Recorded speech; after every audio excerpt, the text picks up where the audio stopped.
నేటి ధ్యాన వాక్యము ఇర్మియా గ్రంథము 17వ అధ్యాయము 10వ వచనము చివరిలో, యెహోవాను నేను హృదయమును పరిశోధించువాడను, అంతరంద్రియములను పరీక్షించువాడను. అవునండి, ఆయన మన హృదయాంతరంగంలో ఏముందో ఆయన పరీక్షించే దేవుడు. ఈ వాక్య భాగానికి ముందే హృదయము అన్నింటికంటే మోసకరమైంది, అది ఘోరమైన వ్యాధి కలది అని వాక్యం మనకి తెలియజెప్తుంది. ఇక్కడ హృదయం అన్న దాని గురించి తెలుసుకుంటే, ఒక వ్యక్తి యొక్క అంతరంగిక వ్యక్తిత్వాన్ని వర్ణించే సమయంలో హృదయం అని మనం వాడతాము. ఒక విధంగా చెప్పాలంటే మన అంతరంగంలో ఉన్న సమస్తము అని హృదయాన్ని గురించి మనము చెప్పవచ్చు. మన అంతరంగము అంటే మన ఆత్మ. మన ఆరాధన కూడా ఆత్మతోనే ఆరాధన చేయాలి. మనం ఏదో మానవ స్వభావంతో అంటే మన శరీర స్వభావంతో చేసే ఆరాధన ప్రభు దృష్టిలో ఆరాధనే కాదు. ఆయన ఆత్మ గనక ఆయన్ను సత్యంతోనూ ఆత్మతోనూ ఆరాధించాలి. పూర్ణ ఆత్మతో మన హృదయమును అంటే మన ఆంతర్యమును మనం పూర్తిగా ప్రభువు కొరకు తెరవాలి. ప్రభువును ఆస్వాదించాలి. ఆయన్ని ఆస్వాదించాలి అంటే ఆయన మన అంతరంగంలో ఆయన్ను చొప్పించాలి. ప్రభువును మనసారా స్తుతించాలి. ఆయన్ని కడుపారా తినాలి, త్రాగాలి, పీల్చాలి. మన అంతరంగమంతా ప్రభువుతోనే నిండిపోవాలి. యోహాను సువార్త 4:24లో దేవుడు ఆత్మ గనుక ఆయన్ను ఆరాధించేవారు ఆత్మతో ఆరాధించాలి అని ఉంటుంది. ఆయన్ని త్రాగడం ఎలా? ఆయన మన వ్యక్తిత్వంలో మన ఆత్మలో ఒక జీవజలపు బుగ్గగా ఉంటారు, అంటే ఊరిడి నీటి బుగ్గగా ఉంటారు.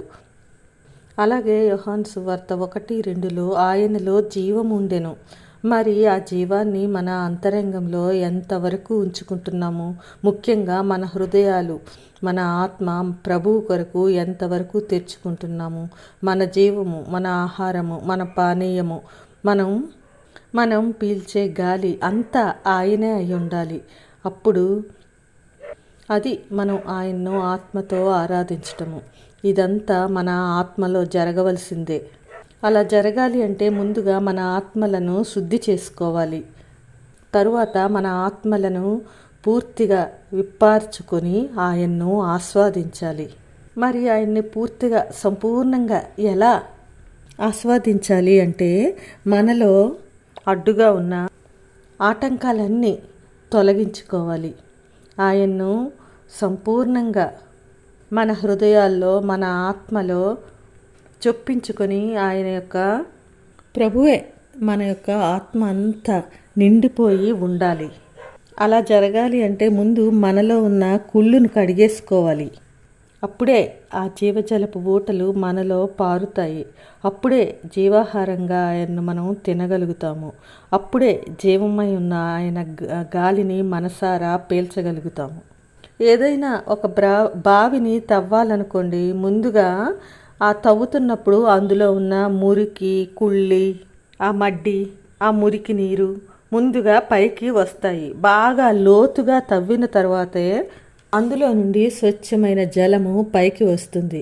అలాగే మన అంతరంగం అంతా పాపంతో, కుళ్ళుతో, కపటంతో, మోసముతో, ఈ లోకపు కాంక్షలతో నిండిపోయింది. అలాంటప్పుడు మనలో ఎలా స్వచ్ఛత ఉంటుంది? ఆయన ఇచ్చే జీవాన్ని ఎలా గ్రహించగలుగుతాము? ముందు మన అంతరంగం అంతా శుభ్రం చేసుకుంటేనే ఆయన మన కోసం ఇచ్చే అస్వచ్ఛమైన గాలి, జీవము, నీరు తిని త్రాగి ఆధ్యాత్మికంగా ఎదగగలుగుతాము. ముఖ్యంగా మన జీవితాల్లో ఆధ్యాత్మిక పోషణే కావాలి. అదే విషయం ప్రభువారు మార్కు సువార్త 7వ అధ్యాయము 15వ వచనంలో ఇలా అంటారు: వెలుపలి నుండి లోపలికి పోయి మనుష్యుని అపవిత్రంగా చేయగలిగింది ఏదీ లేదు, కానీ లోపలి నుండి బయలు వెళ్ళినవే మనుష్యుని అపవిత్రంగా చేయును. 21వ వచనంలో అవేంటో చెప్తారు. మనుషుని హృదయంలో నుండి దురాలోచనలు, జారత్వములు, దొంగతనములు, నరహత్యలు, వ్యభిచారములు, లోభములు, చెడుతనములు, కృత్రిమమును, కామ వికారమును, మత్సరమును, దేవదూషణయు, అహంభావమును, అవివేకము, ఇవన్నీ కూడా చెడ్డవన్నీ లోపల నుండే బయలు వెళ్ళి మనుష్యుని అపవిత్రపరచునని ఆయన చెప్తారు. ఈ చెడ్డవన్నీ మన అంతరంగంలోంచి, మన హృదయంలో నుంచి వెళ్ళగొట్టబడాలి. అలా వెళ్ళగొట్టబడాలి అంటే మన అంతరంగము ఆయన ఇచ్చే ఆధ్యాత్మిక ఆహారంతో పోషింపబడాలి. అప్పుడే మన ఆత్మ పుష్టి కలిగి బలంగా ఉంటుంది. అప్పుడే మనము వ్యక్తులుగా మన వ్యక్తిత్వము ఎంతో ఉన్నతంగా తీర్చిదిద్దపడుతుంది. అలాంటి కృప దేవుడు దయచేయునుగాక. ఇంకా ఈ అంతరంగాన్ని గురించి రేపటి దినాన్ని కూడా తెలుసుకుందాము. అంతవరకు దేవుని కృప మనకు తోడై ఉండునుగాక. ఆమెన్.